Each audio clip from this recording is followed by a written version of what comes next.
Welcome to the Elokus podcast. This is class number 10 in the discourse Mimana Afar Yakov. It is the, which is the eighth discourse in the overall book. Again, so it's the 10th discourse, the 10th class in this discourse.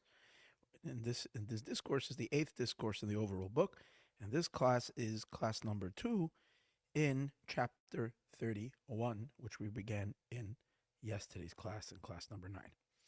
Okay, so over here we're introducing a new idea, but it's still a continuation of the general concept we learned earlier, but fleshing it out and giving it a better understanding or stronger understanding as we're developing.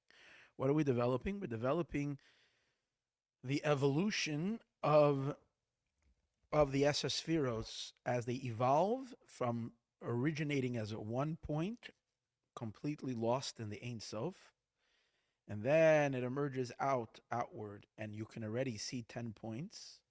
But those 10 points, as we learned earlier, are still undefined. They're still very much, almost if you would look at them, you would think you're looking at 10 of the same points, because their differentiation is still so unexpressed and so unknown and so hidden, and so, because it hasn't yet become fixed into to show its definitions. And then finally the last stage is when this fully manifests into, as we call, the lights go into the vessels. When the lights go into the vessels, then they all become very defined, specific, and you can see the full uniqueness and individuality of each of these 10 points. So now he says this idea can be seen as the concept called Nakuda, Kav, Shetach. Nakuda is a point, Kav is a line, and we're speaking over here a vertical line, a line going down, and then finally the state called Shetach, which is space. Let's first identify the three stages as these 3 points. The 10 sphirot, all the 10 sphirot, when they are in a state of esespheres hagnuzais, in the state of the 10 spheres that are hidden in the Ein Sof, then they're all concentrated in one point. So the only reason we know it's 10 is because we see later there is 10. In other words, at this stage, you don't even know there's 10. You know it's 10 because since in the end the creation was built on 10 building blocks and there's 10 spheres, it had to start somewhere. That means that when within the Ein Sof, God was planning to limit and shine to reveal himself in a definable manner, not in a limitless manner, in a definable manner. He kind of zeroes down to a point. Now, hypothetically, the point could have contained 12 spheros. The point could have contained 17 spherot. Could have contained anything. It's the idea that it's already no more endless and boundless and limitless. And when so all you're knowing that there's already there is some kind of a concentration there. There's some kind of a constriction within the Ein Sof, even though it's still Ein Sof. But it's thinking, like we learned earlier, it's doing a hashara, an estimation. Now, that we know, it has to start somewhere. But if you would scan this, you wouldn't see 10. You would just, if anything, you would notice a certain dimming of this particular element of the Ein Sof as dimmer than the brightness of the Ein Sof that's kind of above and beyond this concentrated element. But 10 you wouldn't see, because it's not yet a definable 10. And as we said earlier, the main point is that we're coming into limitation, and the only reason we know it's 10 is because practically what came out was 10. So over there it has 10. But hypothetically, in a sense, it could have been anything else.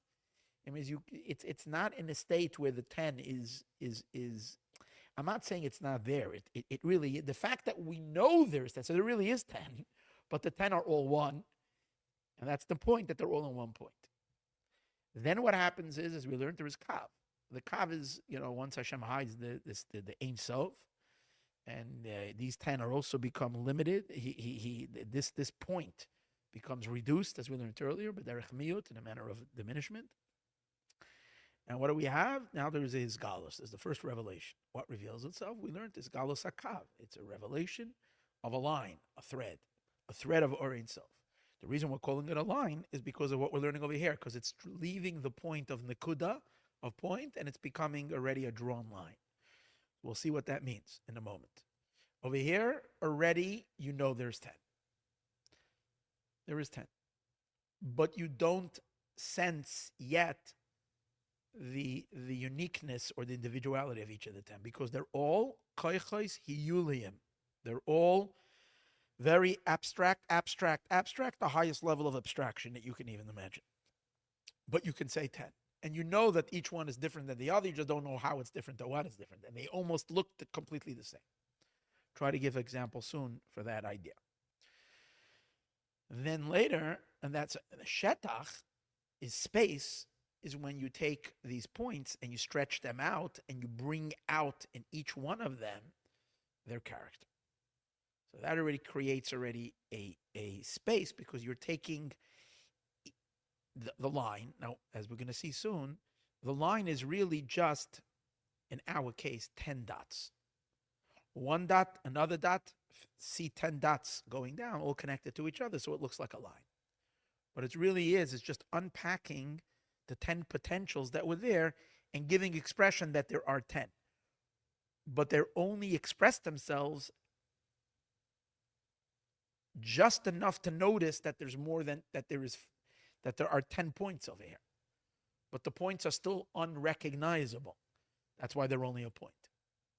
They're almost in the same condition when they were the original point. The only difference was that in the original point, you didn't even know there's 10. Now it was unpacked and there's 10. But the 10 are still in a very, very, very lofty, heightened state, and that's why it's a point. Shetach is you take each point and you're making horizontal lines out of them. So which means you're already allowing what's there concentrated in this point in such an abstract way to come forth with all of its details and expression. So now it spreads out to become already a space. The example he's going to give soon, and I'm jumping ahead because this is such a good example that will take away a little bit the abstraction of it and give us a little bit something to relate to. So we know, for example, there is the evolution of Torah. As we learn Torah, we know there's all kinds of laws of the way God expects us to observe His commandments and his laws of kosher, the laws of times of the year, laws of keeping the Shabbos and the like. These are all the laws. Now, if you look at where it originates, you don't really have much information at all. The Torah gives us a very, very general idea that God wants us to rest on the seventh day of the week. That's about it. You're not allowed to do work. It has no definition at all what that work is. You're not allowed to do work. That's what the Torah says. The same as also the Torah tells you to take 4 species on Sukkot. It gives you very little knowledge about what that is. Vaguely, it's a pretty fruit, whatever. Very, very unspecific. Okay, that's the original text we have. Then what happens? We have an oral law. And the oral law has 2 stages to it. It's very important to understand. There's 2 parts to the oral law. There is the Mishnah and there is the Talmud. Now, generally, in a very broad brush, we refer to the Mishnah as part of the Talmud. When one says the Talmud, the Gemara, or plainly not Gemara. Gemara actually is, when you say Gemara, you mean only Gemara, not Mishnah. But when you're saying Talmud, it's a more general term that includes Mishnah and Gemara. Now, Mishnah, and the difference between Mishnah and Gemara was Mishnah was by sages who lived in a period before the Talmud, before the Gemara, and the Gemara just comes to explain the Mishnah. So let's put it this way. The Mishnah period was about from the 150 years of rabbis called the Tanoim, or before the destruction of the Second Temple, let's say, around that time. and extending to about 150 years after the destruction, or 100 years, I would say more likely, after the destruction of the Second Temple. That's the Mishnah period. Give or take. I'm not exactly a historian giving you the exact. So you're talking about a 200-year period. When the Mishnah ended and the Mishnah was concluded, began the next period, and that ran for about another 200 years of Talmud. And these rabbis, what they were doing were expounding the Mishnah. But let's first look at the Mishnah a second and see, what did the Mishnah add to the elaboration, or to the our understanding of what the Torah commandments. That's really what it's mostly all about. It's to explain and explore, how do we keep the mitzvot. What does the Mishnah add? The Mishnah, for example, enumerates that on Shabbos, when it says you're not allowed to do any work, the Mishnah enumerates what constitutes that work. That it's 39 different types of work. And the Mishnah gives us a very, very brief, short. First there's a Mishnah that actually says what those 39 types of labor are. And then the Mishnah gives us some of the details of what's included in each labor. So number one, there are 39 different types, and that the Mishnah gives us the basic understanding of what's included in each of these labors. So what the Mishnah really did was, but we don't really, with Mishnah itself, it's still way, way, way general and way, way above practical and definable observance. The Talmud comes and engages in back and forth discussion,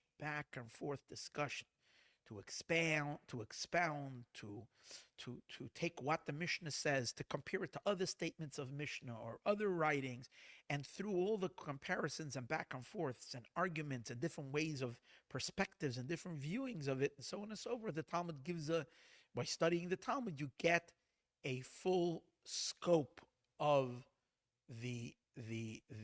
what each mitzvah really means. How these work on Shabbos, for instance, are really applied to actual life.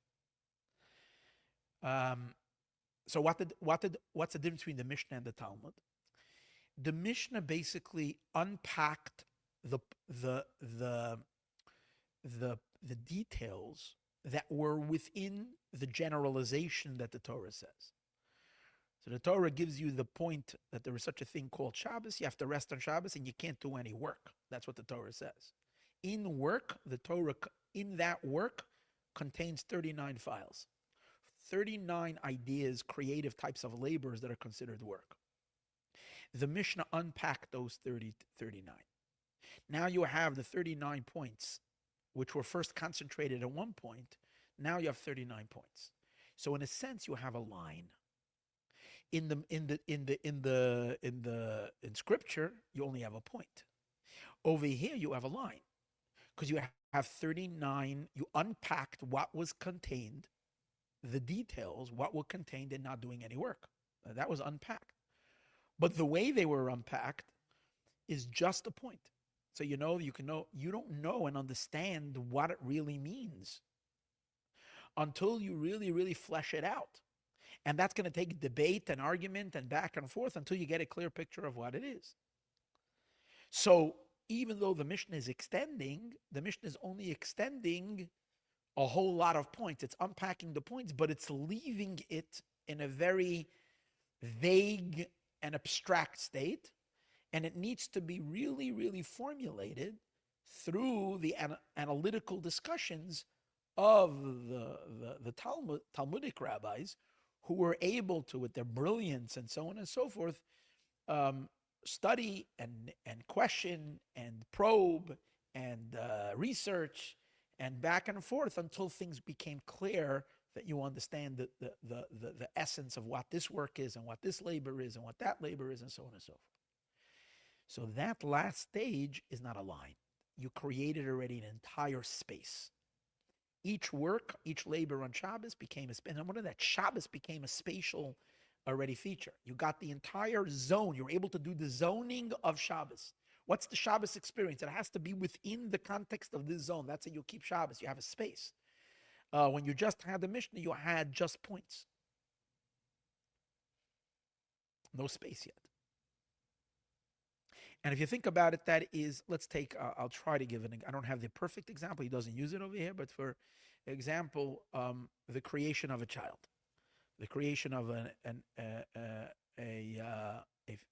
very, very, very insemination, and then the creation of the fetus, the baby, the unborn child. So first there is just the sperm, which is just a droplet. And you might say whether it's the woman's the woman's egg, or whether it's the sperm of the man, or whatever it is, that it really is the essence of the child. So in that point, which is only a point, it contains everything that the human being will have. And it contains within it the DNA of the entire structure of what this child is gonna have, the DNA of the parents, and so on and so on. But it's all in an indefinable, it's all concentrated as one. It's not just miniature. It's all there, but it's all not there. It's all there as one. And then at a certain point in the process, I'm not exactly sure what happens, I'm sure it unpacks like what's going to be the brain, what's going to be like the heart, what's going to be in a very, very miniature and concentrated point. In other words, it begins to separate the various different components which are going to make up the bones, the arteries, the spine, the eyes, the nose. All this just becomes unpacked, and that would be like a line of points. And then it grows flesh, and it grows until it develops and the entire human forms. When the human forms completely, that's called shetach. That's called space. So these are 3 stages. So what he's explaining over here is, as we learned last, the same concept is applying over in the cosmic order of the energy flowing from above. It starts as a nekuda, which is the nekudas hayud, the point, and that yud then becomes, and even though the yud has everything inside of it, you don't see it. Then you have the line, and that line, as we're saying, is the revelation of 10 powers. But it's still in a very seminal drop, meaning to say it's almost like the seminal drop being put under a microscope, or expressing itself, the beginning, the first expression, when it's before it can develop it, but each power is being revealed, and now you see 10 powers in that seminal drop, but they're still undifferentiatable. Then the next stage is the shetach stage. Let's read it inside. Vakav u'amshacha v'gilui is the third line in chapter 31. Vakav, and the line u'b'chinas amshacha is already drawing forth the gilui and revelation. Rakshu b'chinas amshacha hiyulis adayin. It's still a very abstract, and it's still revealing itself as it is in the source, meaning exactly what was in the source. We're in the source, in the seminal drop, or in the Torah, in the Chumash, in the Pasuk. It was not understandable yet. All you did right now was just unpack the details that are there. Even though there is details, because galos, and it's revealed, they're still completely simple. And again, since they're not yet individualized, they can still be completely unified one with each other, because their differences are not yet seen. Their differences are not yet expressed. You're just kind of getting in a sense that there are details. Because now he says like this, in Yanakav, the idea of a line, but derech klal, he says, when you're talking about the concept in what you mean when you say a vertical line, it could be understood in 2 ways. He's going to give us a first way how it can be understood, and then he's going to explain a vertical line in a second way. And he's going to explain that the vertical line that we're talking about over here is not the first idea of what a line can mean, but rather the second idea of what a line can mean. A vertical line can be understood as that you're bringing something down and therefore, and meaning what you're bringing it down is that you're already, um, what would be the right word? You're adjusting it to be more accessible. That's the idea. You're adjusting something to be more accessible. So the idea that he's going to explain, for instance, um, a person has a concept, an idea, and they have to explain it to somebody who's not can't think on such a high level. So you have to find various different um, things to metaphors and the like to enclose the idea. I love to give the example of taking numbers, mathematics, and going into a class, a kindergarten or a first grade with 5-year-olds. So if you try to speak about 2 plus 2 in the abstract, what does that mean even? What is 2 and what is 2 in the abstract? The concept is not real to children. So you have to take 2 candies and another 2 candies. And you say 2 plus 2. Now I know 2 candies, which means you took the concept of 2. The 2 can mean, think about it, the 2 can mean the two luchot abris, the 2 tablets, they're written upon it. That's 2. And then it can be candies. It can be 2 fire trucks, right? So instead of giving over the concept of 2 as a number, the teacher must take two dolls. Let's say 2 dolls and another 2 dolls. Yeah, 4 dolls. And the child only gets it in the thickening of it. So just like we can bring something down one level, you can bring something down many, many, many levels. If you have to take a concept and you have to bring it down to lower audiences, you have to sometimes give a metaphor, and sometimes the metaphor itself is too lofty. So then you have to dress the second metaphor in a lower metaphor, and then a lower metaphor into a lower metaphor, and then finally you can kind of bring a concept down low. That's the idea of going down on the vertical line. Is you have a point, and and in a sense, what you're really doing when you're doing is that you're weakening it. Because let's understand something. When a child understands that 2 fire engines and 2 fire engines are 4 fire engines, are they understanding the 2 plus 2 with the same brightness as an adult? No, they have a very little bit of understanding, because there might even be some children that if you ask them the next day what 2 motorcycles and 2 motorcycles are, they might be a little confused. And the teacher says, well, I taught you yesterday, 2 plus 2 is 4. Yeah, I said that was fire engines. So in other words, for the child to be able to unlock and undo the garment and to realize that the concept will apply to many different elements is not necessarily so simple. It's not necessarily so simple. And therefore, what I'm saying is that once you enclose something in an example, even though the child got it, and I'll give you even more than that, even the bright child who understood that the concept of from the first class, that if 2 fire engines and 2 fire engines are 4 fire engines, the same would apply also to 2 dolls and 2 dolls and two candies and 2 candies. They'll be able to apply it, extract it in a sense, and see a little bit the broadness of it. However, if you ask those very same 2 children, 2 plus 2, not something, just 2 plus 2. You might have a lot of children who don't get it, even though they were able to apply it because that's something. You're giving me, what do you mean 2 plus 2? What's 2 plus 2? What is 2 plus 2? There's a certain maturity to be able to then be able to see the concept in its abstract state.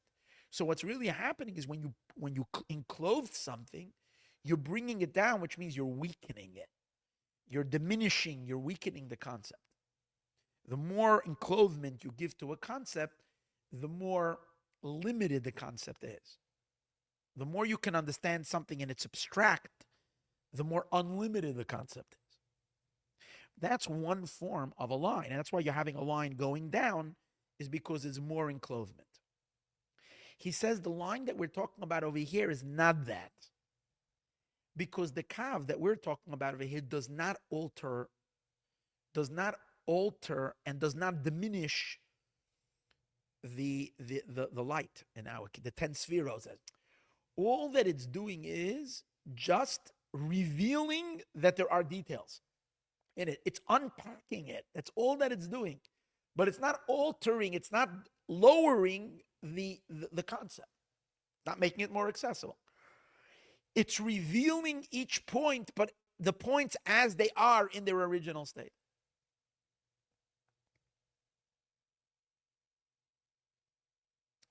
It's like if you would have this mechanism to be able to call forth, as we said earlier, in a seed. Let's talk about a seed of a tree. That seed, let's talk about a peach seed. It's got all the code of what peaches are inside. That's all the information of a peach inside of it. So when you're looking at the seed inside the seed is the color, the texture, the temperament of the peach, how sweet, how sour it is. All these elements of this particular peach is contained in this information that's over there. But it's one point. It's all one point. Imagine if you can kind of like, put the seed under some type of I don't know, what would you call it? Some kind of a new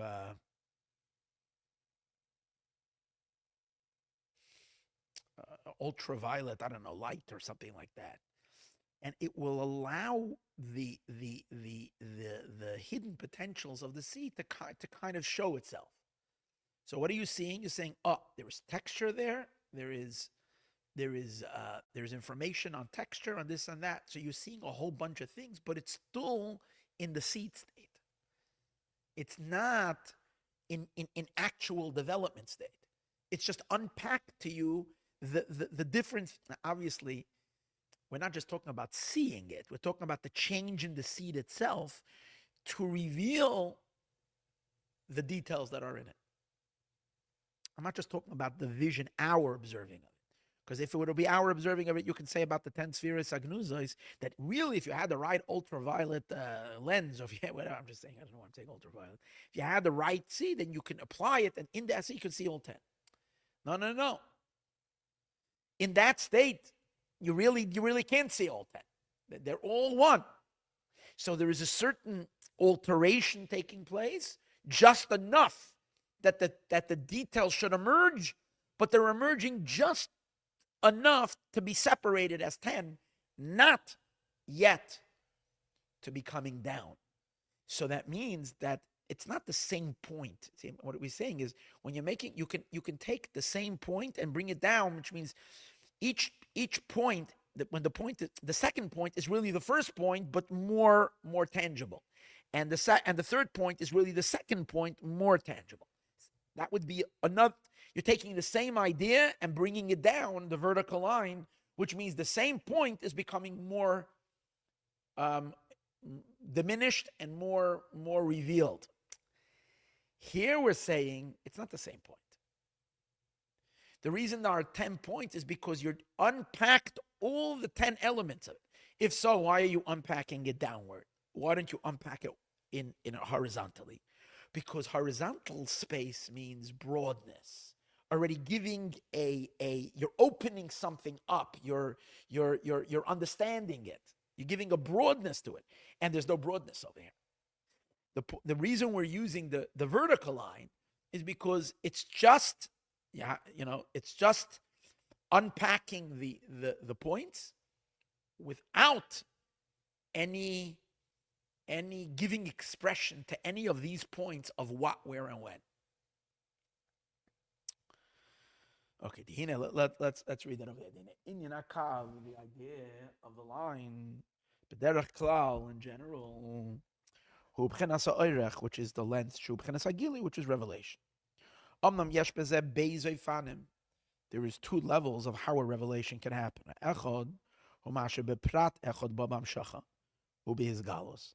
One thing is that one prat, one detail, comes in a state of amshacha, in a state of being drawn, his galos and revelation, where the same point is descending the stairs, mi madrega la madrega, from level to level. Kimai, he gives the example.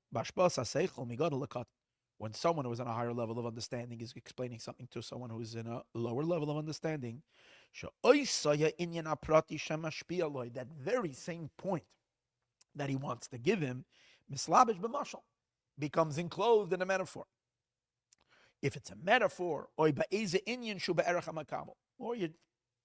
in some type of a format that is more within the reach, within the realm of the recipient. So through this, the that the person should understand that specific idea. Now, so that would be 1 point down. Now, if they feels that it's still too abstract or too high, they takes this metaphor and puts this metaphor into another metaphor, but it's still the same point. It's just like simply dressing something with another garment. And then he dresses it in a lower, something closer, something more physical, you might say, something closer to the world of the comprehension of the student. So that it can be understood also to a recipient that is in a lower level. It says Rabbi Meir would give 300 metaphors. It wasn't 300 horizontal metaphors. It was 300 vertical metaphors. He gave a metaphor for a metaphor for a metaphor for a metaphor, because the way Rabbi Meir understood something was so abstract that it took him 300 levels to bring things down to the people that he was relating to. Shlomo HaMelech did 3,000 metaphors. It says so in the verse. He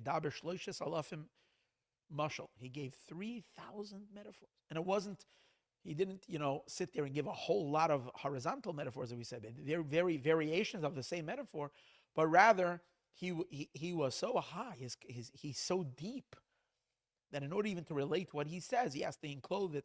So it's the same point journeying through a journey of, and as we're saying, that point gets weaker and diminished as it's going down. In this matter, he lowers it from level to level.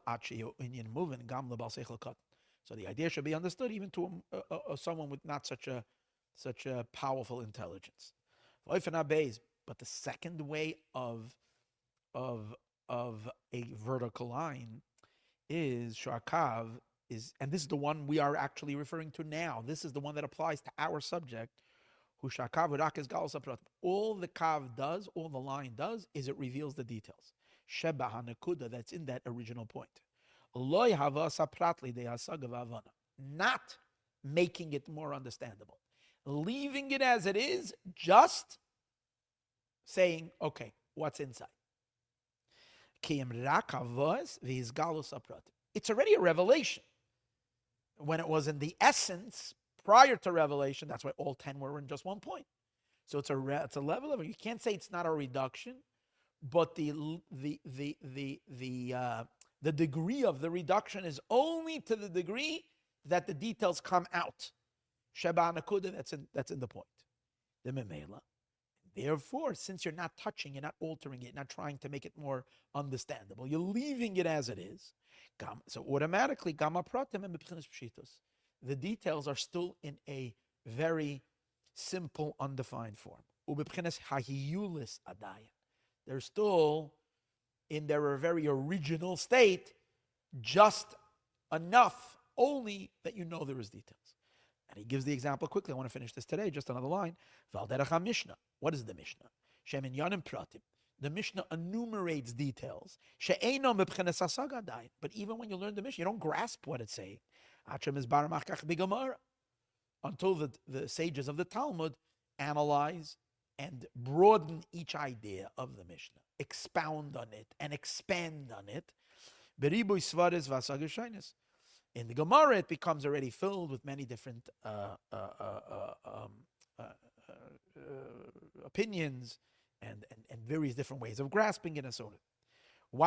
But what does the Mishnah accomplish? That's going to be accomplished in the Talmud. In the Gemara, what does the Mishnah do? All the Mishnah does is it reveals and it unpacks what are the details that are in that point. The Torah Shabbat, the written Torah, is a point, and from that point, the Mishnah unpacks it. Look in the discourse, which is a discourse from the year Taf Reish Nun Beis, a discourse that is said 20 years before this discourse is said. So 20 years earlier, he had a discourse where he discussed this idea of this type of a kav.